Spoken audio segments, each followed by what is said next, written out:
والعاقبۃ للمتقین والصلاة والسلام علی سید الانبیاء والمرسلین اما بعد اعوذ باللہ من الشیطان الرجیم بسم اللہ الرحمن الرحیم اهدنا الصراط المستقیم صدق اللہ مولانا العلی العظیم وصدق النبی الامین المختار الکریم ونحن على ذلك لمن الشاهدين والشاكرين والحمد لله رب العالمين۔ بعد توحید کے متوالوں، شب رسالت کے پروانوں، غوثوں، خواجہ اور رضا کے چاہنے والوں، آئیے سب سے پہلے ہم اور آپ نہایت ہی ادب اور احترام کے ساتھ اپنے اور ساری کائنات کے مرکز عقیدت جناب محمد رسول اللہ صلی اللہ علیہ وسلم کی بارگاہ بے کس پناہ میں جس طرح سے میں آپ کو پڑھاؤں میرے ساتھ مل کر بآواز بلند ہدیہ غلامی درود و سلام کے انداز میں پیش کریں۔ پڑھیں الصلاۃ والسلام علیک یا رسول اللہ، الصلاۃ والسلام علیک یا حبیب اللہ، الصلاة والسلام عليك يا نبي الله وعلى آلك وأصحابك يا نور الله صلى الله تعالى عليك وسلم۔ رب کعبہ کی بارگاہ میں دعا ہے، مولا اپنے حبیب صاحب الاولاد صلی اللہ علیہ وسلم کے صدقہ پہل ہم تمام حاضرین اور سامعین کو تو دم واپسی تک حق کہنے، حق سننے اور اپنے حق والے بندوں کے دامن سے وابستہ رہنے کی توفیق عطا فرما۔ ساتھ ہی بارگاہ رب العزت میں دعا ہے کہ مولا ہم گناہگاروں سیاہکاروں کو، ہمارے والدین کو، ہماری قیامت تک آنے والی تمام نسلوں کو صحیح معنوں میں غوث و خواجہ اور رضا سے محبت کی توفیق عطا فرما، اور اپنے ان محبوبین کی محبتوں کا صلہ ہمیں دنیا اور آخرت دونوں جہاں میں نصیب فرما۔ وہ معزز تھے زمانے میں مسلمان ہو کر، وہ معزز تھے زمانے میں مسلمان ہو کر، اور تم خاک ہوئے تاریخ قرآن ہو کر۔ یوں تو سید بھی ہو، مرزا بھی ہو، افغان بھی ہو، یوں تو سید بھی ہو، مرزا بھی ہو، افغان بھی ہو، تم سبھی کچھ ہو بتاؤ کہ مسلمان بھی ہو۔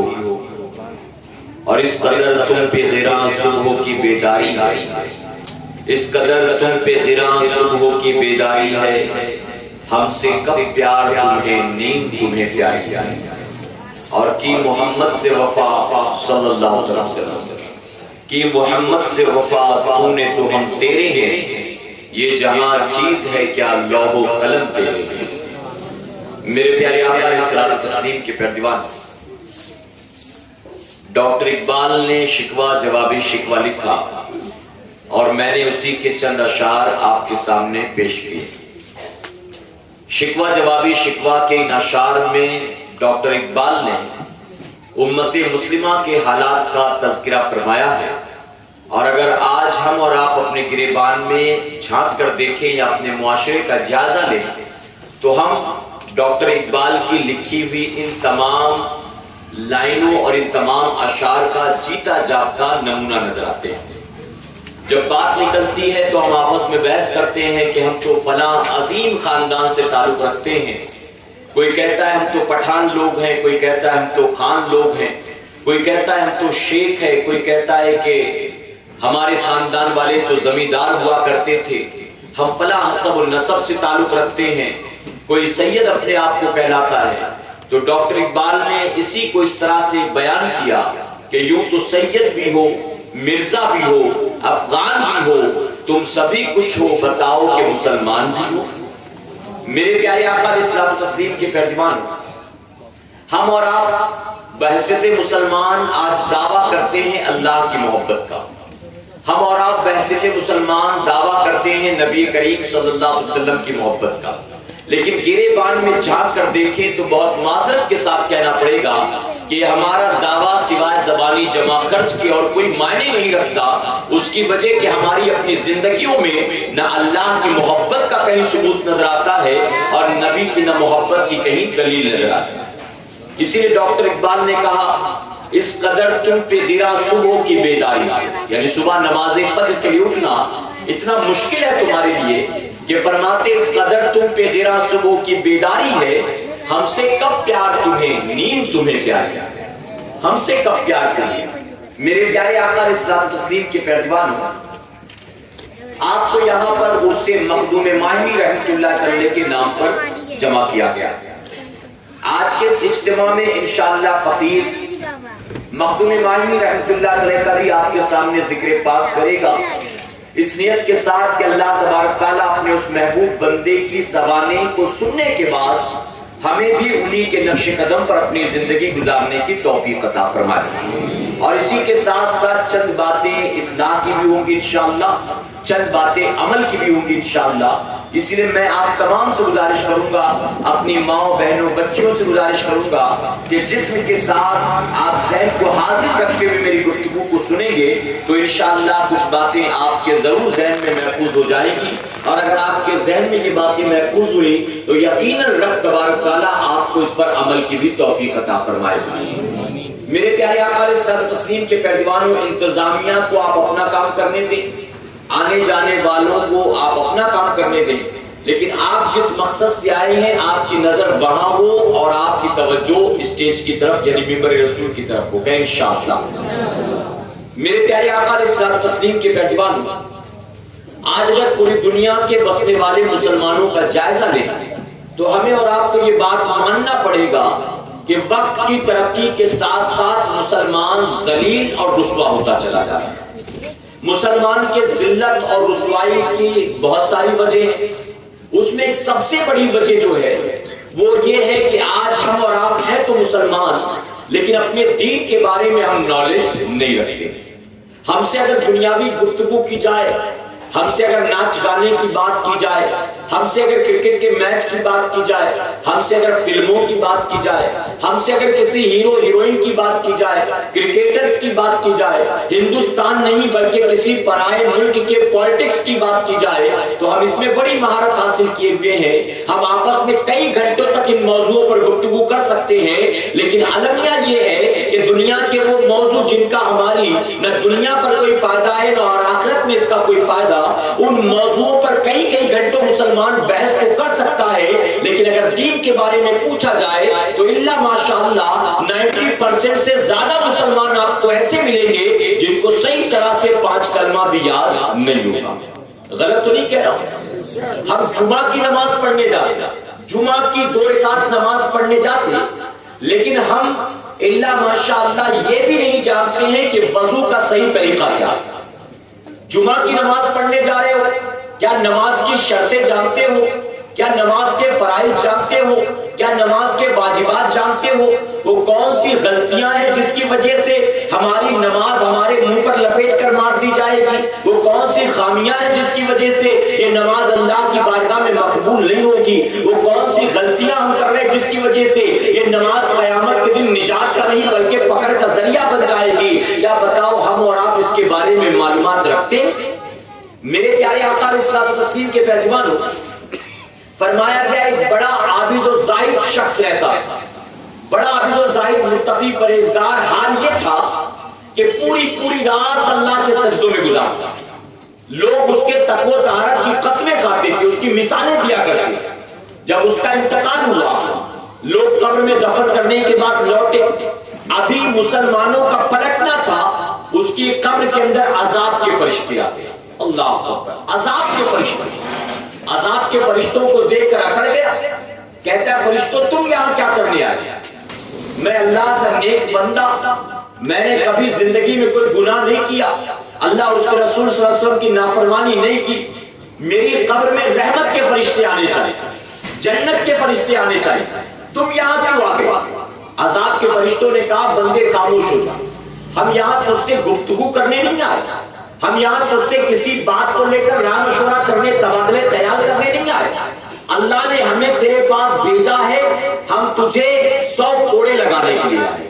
اللہ 100 کوڑوں کی سزا اللہ نے تیرے اوپر مقرر کر دی، بس وہی سزا تیری ہے۔ وہ بندہ بحث کرنے لگا فرشتوں سے، بحث پر بحث کرتا جا رہا ہے، سزا بھگتنے کو تیار تھا۔ فرشتوں نے اللہ کی بارگاہ میں عرض کیا مولا یہ تو مانتا ہی نہیں، بتا کیا کریں ہم اس کا؟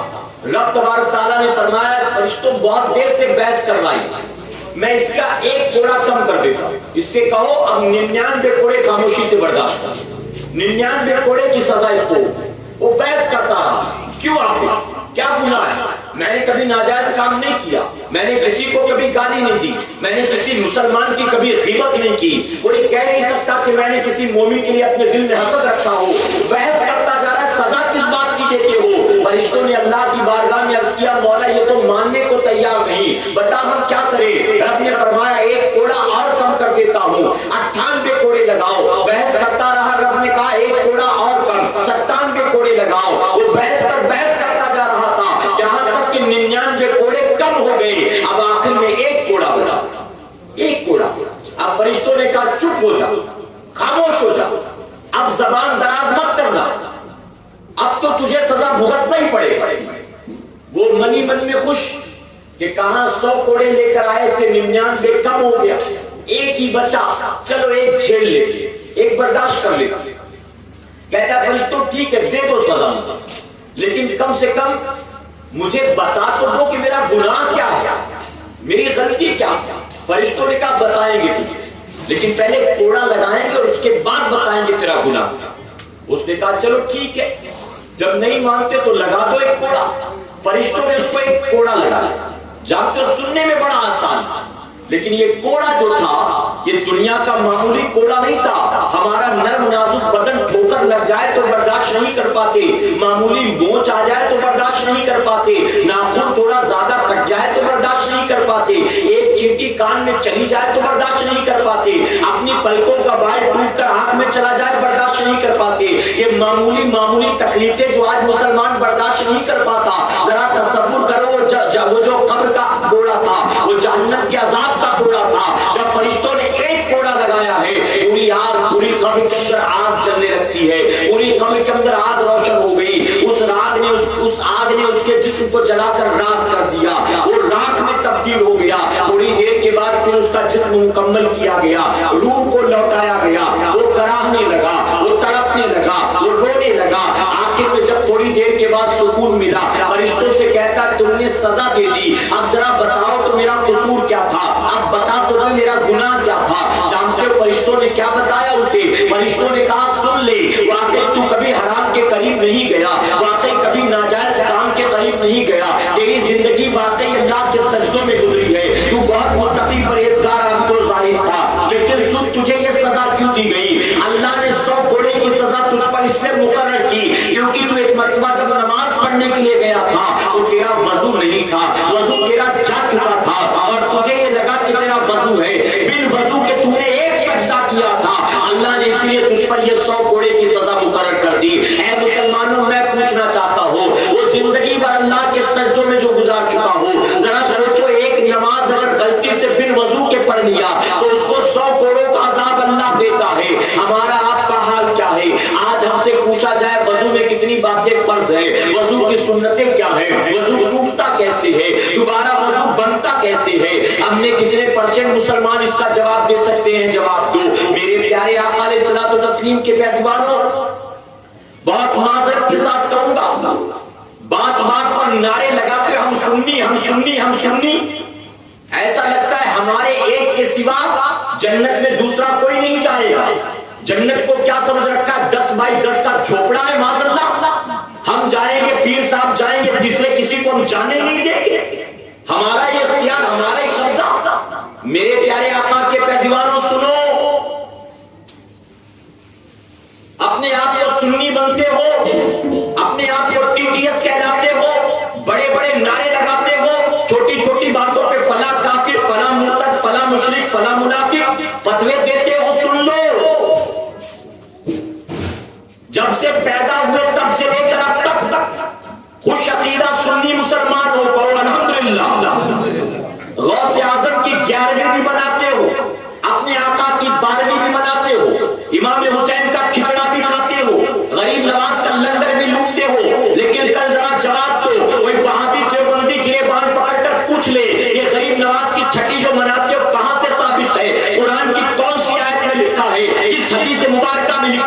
یہ جو تم وارث پاک کا عرس منایا کرتے ہو، یہ جو غازی میاں کا عرس مناتے ہو، یہ امام جعفر صادق کے نام جو کنڈے کی نیاز کرتے ہو، یہ جو ولیوں کی مزارات پر جاتے ہو، یہ قرآن کی کس آیت سے ثابت ہے؟ اس حدیث مبارکہ سے ثابت ہے۔ اے مسلمانوں، میں آپ سے پوچھنا چاہتا ہوں، یہ روزمرہ کی زندگی میں جن باتوں پر عمل کر رہے ہو، کیا ہم میں سے ایک بھی ہے جو اس کا جواب دے سکتا ہے؟ اللہ ماشاءاللہ۔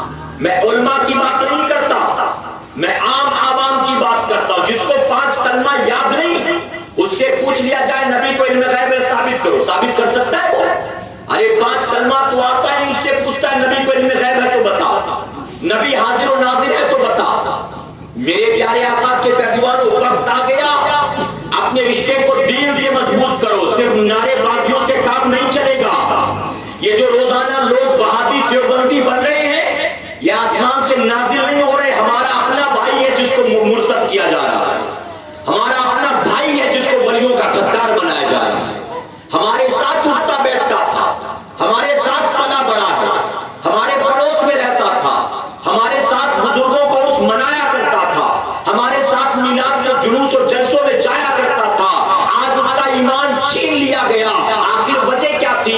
وجہ صرف اور صرف علم کی کمی۔ صرف کھانے پینے کا وقت نہیں رہا کہ سال میں ایک بار کھچڑا بنا لیا، کھا لیے، چلے گئے، بات ختم ہو گئی۔ محفل سجا لی، علماء کو بلایا، تقریر سن لی، چند نعرے لگائے، چلے گئے، بات ختم ہو گئی۔ میں آپ سے پوچھنا چاہتا ہوں ایک چپتا ہوا سوال، غوث اعظم سے محبتوں کا دعویٰ، غریب نواز سے محبتوں کا دعویٰ، اعلیٰ حضرت عظیم البرکت کا نام صبح شام لیتے رہتے ہو، ذرا بتاؤ یہ بزرگان دین جن کا نام میں نے آپ کے سامنے لیا، انہوں نے کبھی ایک نماز بھی قضا کی ہے؟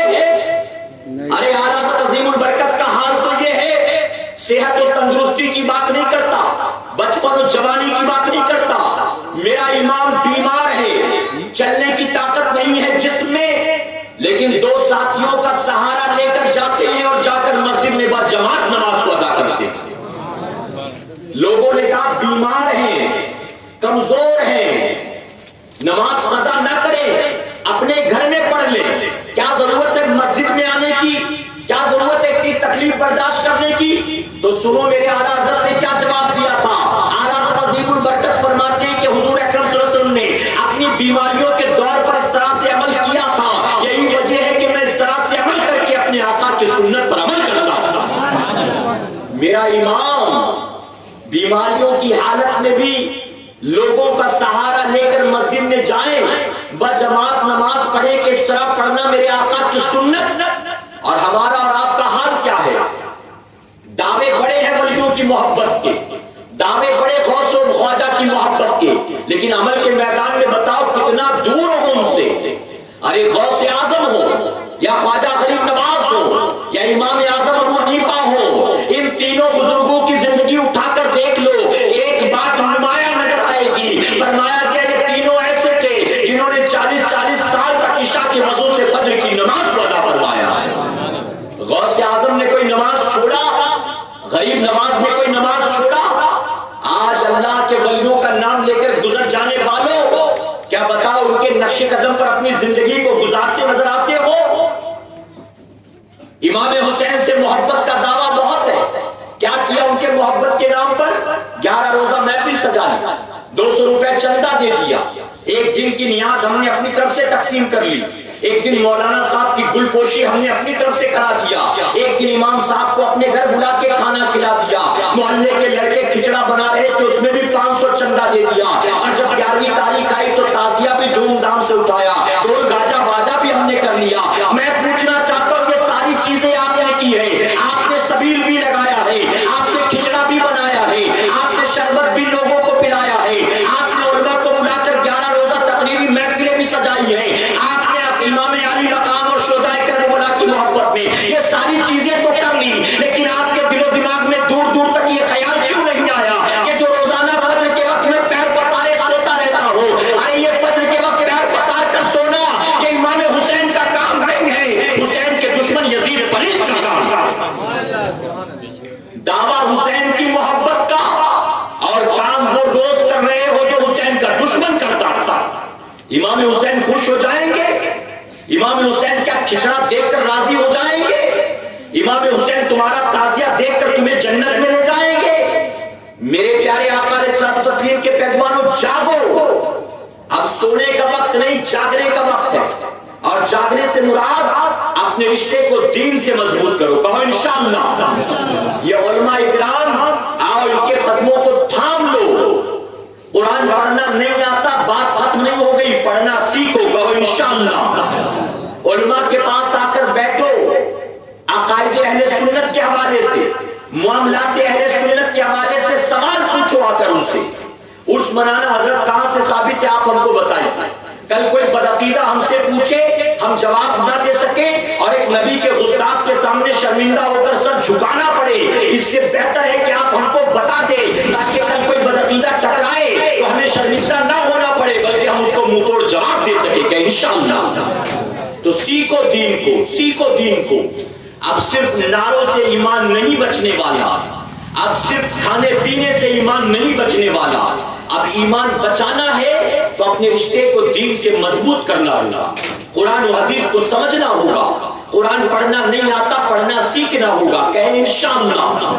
میرے پیارے آقا کے پیغمبروں، اور میں واضح طور پر کہہ دوں، تحریک سنی دعوت اسلامی کا یہی مشن ہے، یہی مشن ہے۔ ہم عقیدے کی بھی بات کرتے ہیں، ایمان کی بھی بات کرتے ہیں، اصلاح کی بھی بات کرتے ہیں۔ ہم صرف اور صرف جذباتی تقریروں پر بلیو نہیں کرتے، ہم نعرے بازیوں پر بھروسہ نہیں کرتے۔ آپ میری پوری تقریر میں ایک بھی نعرہ نہ لگائیں، میری صحت پر کوئی فرق نہیں پڑتا، اس کی وجہ کہ میں یہاں نعرے وصول کرنے نہیں آیا، بلکہ یہاں اتنی رات کو اگر آیا ہو، آپ نے مال خرچ کیا ہوگا، آپ نے محنت کی ہوگی، آپ نے لوگوں کو دعوت دے کر جمع کیا ہوگا، تو میں جتنی دیر بھی آپ کے سامنے ہو، میں کوشش کروں گا کہ کچھ آپ کو دے کر جاؤں، اور میری کوشش تو یہاں تک ہوگی، یہاں موجود سینکڑوں لوگوں میں اگر میں نے آج کی رات کسی ایک بے نمازی کو نمازی بنا دیا، وہ جب تک نماز پڑھ کر میرے نبی کی آنکھوں کو ٹھنڈک پہنچائے گا، یقیناً میرا مولا میرا آنا بھی قبول کر لے گا، اور بلانے والوں کا اللہ بلانا بھی قبول فرما لے گا۔ میرا مقصد ایک آدمی بھی نمازی بن گیا، ایک بہن بھی نمازی بن گئی، اتنی دور سے میرا آنا اور ساتھیوں کا ہزاروں روپے خرچ کرنا، یقیناً میرا پروردگار قبول فرمائے گا۔ میں بہت معذرت کے ساتھ کہوں گا، برا مت مانیے گا، میں دراصل ایسی تقریر کرتا ہوں، ایسی تقریر کرتا ہوں۔ آپ سنیں، محرم میں جو 11 روزہ محفلیں لگتی ہیں، آپ کے یہاں بھی ہوتی ہے، صرف آپ کے یہاں نارا سپارہ میں نہیں، پورے بمبئی میں ہوتی، اور پورے بمبئی میں نہیں، پورے ہندوستان میں ہوتی، اور ہندوستان کے علاوہ دنیا، ہندوستان سے باہر نکلے تو دنیا کے وہ علاقے جہاں خوش عقیدہ سنی مسلمان رہتے، وہاں بھی ذکر حسین اور شہدائے کربلا کے ذکر کی محفل سجتی۔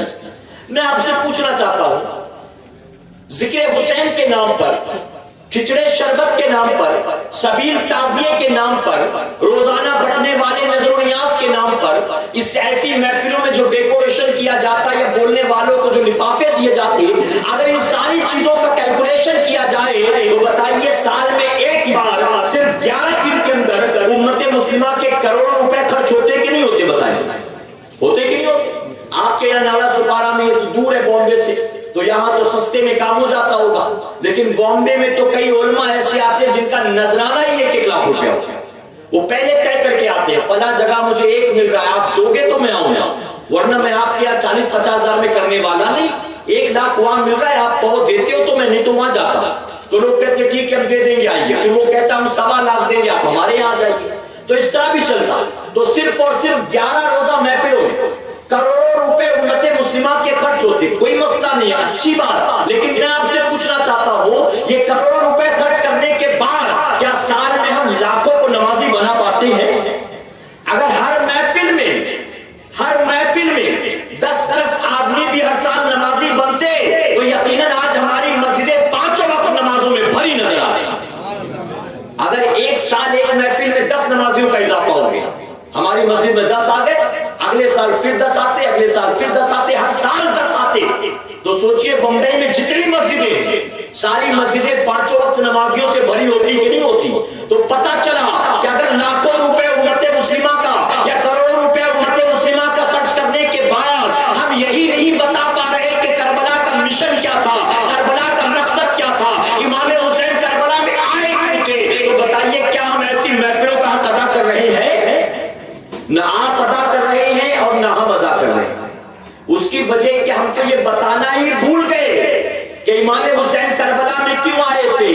آج یقیناً جو کچھ ہم کر رہے ہیں ان کے نام پر، حسین کربلا میں اس کے لیے نہیں آئے تھے، بلکہ امام حسین کربلا میں آئے تھے تو اللہ کے سجدوں کی حفاظت کے لیے آئے، نانا کی آنکھوں کی ٹھنڈک کا انتظام کرنے کے لیے آئے. یزید سے جھگڑا اسی بات کا تھا. یزید ناچ گانے کا شوقین تھا اور امام حسین شریعت کے شہدائی تھے. یزید نچنیوں کا رسیاتا دیوانہ تھا، امام حسین کو اللہ کے سجدوں میں مزہ آتا تھا. یزید رات رات بھر گانے سنتا تھا، امام حسین رات رات بھر قرآن کی تلاوت کیا کرتے تھے. ارے حسین کو قرآن سے کتنی محبت ہوگی. اے مسلمانوں ذرا دل پر ہاتھ رکھ کے غور کرو. میرا امام جب مکے میں ہے اس وقت بھی قرآن کی تلاوت کرتا ہے، مدینے میں ہے تب بھی قرآن کی تلاوت کرتا ہے، کربلا میں آ گئے تب بھی قرآن کی تلاوت کرتے ہیں. یہاں تک کہ ظالموں نے گردن کو کاٹ کے نیزے پہ چڑھا دیا. حسین کو قرآن سے کتنی محبت ہے کہ وہ نیزے پہ چڑھ کر بھی قرآن کی تلاوت کرتے نظر آ رہے ہیں. اور آج اپنے پیر پر اپنے بلبوتے چلتے ہیں، قرآن پڑھنا بھی نہیں آتا ہے، قرآن پڑھنا بھی نہیں آتا. اور بات اس کی محبت کی کرتے ہیں جو نیزے پہ چڑھ کے اللہ کا کلام پڑھتا ہے، نیزے پہ چڑھ کر. میرے پیارے آقا علیہ الصلوۃ والتسلیم کے پیروانوں، بدلو اپنی زندگی، کہو انشاءاللہ دین کے قریب آؤ، دین کو سیکھو سمجھو. آپ مخدوم ماہمی تو نہیں ہو نا کہ خضر علیہ السلام آپ کو پڑھانے کے لیے آئے. آپ کو نہیں آتا، خود نکلنا پڑے گا، خود کوشش کرنی پڑے گی، خود جا کر علماء کے پاس بیٹھ کر سمجھنا پڑے گا. میرے پیارے آقا کے پیروانوں، آپ یہ نہ سمجھنا آپ کی اگر سبزی مارکیٹ میں کوئی دکان ہے، آپ کی جوتے چپل کی دکان ہے، آپ زری کا کارخانہ یا سلائی کا کارخانہ چلاتے ہو، آپ یہ مت سمجھنا کہ اللہ نے آپ کو اسی خاطر پیدا کیا ہے. آپ کی پیدائش کا مقصد صرف زندگی بھر جوتے چپل بیچنا ہے. آپ کی پیدائش کا مقصد صرف اور صرف بلڈنگیں تعمیر کرنا ہے. آپ کی پیدائش کا مقصد زمین خریدنا اور اسے بیچنا ہے. آپ کی پیدائش کا مقصد رکشہ چلانا ہے. ہرگز یہ نہ سمجھنا کہ اللہ نے آپ کو بس اسی خاطر پیدا کیا ہے. اپنی پیدائش کے مقصد کو سمجھنے کی کوشش کرو. اے سرکار مدینہ علیہ الصلوۃ والتسلیم کے پیروانوں، اللہ کے محبوب جناب محمد رسول اللہ صلی اللہ علیہ وسلم نے ارشاد فرمایا، تم جو پانی استعمال کرتے ہو کل بروز قیامت اللہ تم سے پانی کے ایک ایک قطرے کا حساب لینے والا ہے. جب میرا پروردگار ہم سے استعمال کیے ہوئے پانی کے قطروں کا حساب لے گا تو کیا وہ ہمیں دی ہوئی عمر کا حساب نہیں لے گا؟ کیا وہ ہماری زندگی کا حساب نہیں لے گا؟ کیا وہ ہماری جوانیوں کا حساب نہیں لے گا؟ ہمارے ہاتھ پیر کی طاقت کا حساب نہیں لے گا؟ ہمارے جیب میں جو مال ہے کیا اللہ اس کا حساب نہیں لے گا؟ ارے وہ میرا پروردگار جو ایک ایک قطرے پانی کا قیامت کے دن حساب لے گا، یقیناً وہ ہماری سانسوں کا بھی ہم سے حساب لے گا، ہماری دھڑکنوں کا بھی ہم سے حساب لے گا. اگر اس نے مالدار بنایا ہے تو قیامت کے دن وہ ہم سے اس دولت کا بھی حساب لینے والا ہے. اگر اس نے 60-70 سالہ زندگی عطا فرمائی ہے تو ہم سے اس زندگی کا بھی حساب لینے والا ہے. اے سرکار مدینہ علیہ الصلوۃ والتسلیم کے پیروانوں، آپ قبرستان میں کبھی نہ کبھی گئے ہوں گے جنازہ لے کر. آقا نے فرمایا، پہلے میں نے تمہیں قبروں کی حاضری سے منع کیا تھا، اب میں تمہیں اجازت دیتا ہوں. گویا آقا نے فرمایا تم قبروں پر جایا کرو، تم قبروں کو دیکھا کرو. اور علماء فرماتے ہیں کہ اس کا مقصد یہ تھا کہ مسلمان جب قبروں کو جا کر دیکھے گا، ٹوٹی پھوٹی دیکھے گا، عبرت حاصل کرے گا، اللہ والوں کی دیکھے گا، اللہ اسے نیکی کے راستے پر چلنے کی توفیق عطا فرمائے گا. جانتے ہو آج ہماری پوزیشن کیا؟ آج کے دور کا مسلمان موت کو ایسے بھلائے بیٹھا، آخرت کو ایسے فراموش کیے بیٹھا، قبر کو ایسے بھولا بیٹھا. کیا جنازے میں بھی مسلمان شامل ہوتا ہے؟ تو ہم نے دیکھا مرنے والے کے گھر والے جو ہوتے ہیں انہی کا چہرہ افسردہ ہوتا، علاوہ اس کے ہمارے اور آپ کی طرح جو شامل ہوتے وہ پیچھے مسکراتے ہوئے چل رہے ہوتے، آپس میں گفتگو کر رہے ہوتے، دنیاوی بات چیت. جنازے میں شامل ہے یہ خبر نہیں. اس سے پہلے کئی بار اپنے پیروں پر چل کر گیا ہوں. ایک دن ایسا آئے گا کہ کاندھے پر لوگ لے کر جائیں گے. آج سے پہلے جب بھی گیا واپس آ گیا. ایک دن ایسا آئے گا کہ جاؤں گا لیکن واپس آنے کا موقع نہیں ملے گا. اعلیٰ حضرت نے اسے فرمایا، ہائے غافل وہ کیا جگہ ہے جہاں، ہائے غافل وہ کیا جگہ ہے جہاں 5 جاتے ہیں 4 پھرتے ہیں، 5 جاتے ہیں 4 پھرتے ہیں. ذرا سوچو اپنے بلبوتے کئی بار گیا، واپس آ گیا. ایک دن ایسا آئے گا لوگ لے جائیں گے، سب آئیں گے، میں واپس نہیں آؤں گا. کیا بتاؤ عبرت حاصل کرتا ہے مسلمان. خواجہ غریب نواز رحمۃ اللہ تعالی ارشاد فرماتے اپنی کتاب میں نے خوف خدا میں بڑھ کر اس بزرگ سے بہتر آج تک کسی کو نہیں پایا. فرماتے ایک بزرگ اپنے چند ساتھیوں کے ساتھ ایک قبر پر بیٹھے، کوئی گفتگو چلی، اچانک انہیں ہنسی آ گیا. جیسے ہی ہنسی آنا تھا قبر کے اندر سے آواز آئی، اللہ کے بندے تجھے ہنسی آتی ہے؟ اگر تجھے خبر ہو جائے کہ قبر کے اندر کیا حال ہوتا ہے انسان کا، تو ہنسنا تو کیا تو مسکرانا بھی بھول جائے. ہنسنا تو کیا مسکرانا بھی بھول جائے. غریب نواز فرماتے اتنا سننا تھا، اس شخص پر خوف خدا طاری ہوا، جسم کانپنے لگا، یہاں تک کہ ایک چیخ ماری، زمین پر گر گیا، روح پرواز کر گئی. فرماتے روح نکلنے کے بعد بھی خوف خدا کا یہ عالم تھا کہ تھوڑی دیر کے بعد پورا جسم جو تھا وہ پگھل کر نمک کے ڈھیر میں تبدیل ہو گیا. اللہ، آپ ذرا سوچو وہ کیسے اللہ والے ہوتے تھے. قبر پر غلطی سے ہنسی آ گئی تو خوف خدا میں ایسا تڑپے کہ جسم سے روح بھی نکل گئی اور جسم کا ڈھانچہ نمک میں تبدیل ہو گیا. لیکن ہمارا آپ کا قبرستان جاتے تو بھی مسکرا رہے ہوتے ہیں، ایک دوسرے کی خیریت، ایک دوسرے سے گفتگو. بڑے دنوں کے بعد دکھے، اب تو بچے بڑے ہو گئے ہوں گے، بھول جاتا قبرستان میں آیا ہوں، کسی میدان میں آیا. دین سے کتنا دور ہے مسلمان، کتنا غافل ہے آج دین سے مسلمان. میرے پیارے آقا علیہ الصلوۃ والتسلیم کے پیروانوں، اپنے رشتے کو دین سے مضبوط کرو. کہو انشاءاللہ.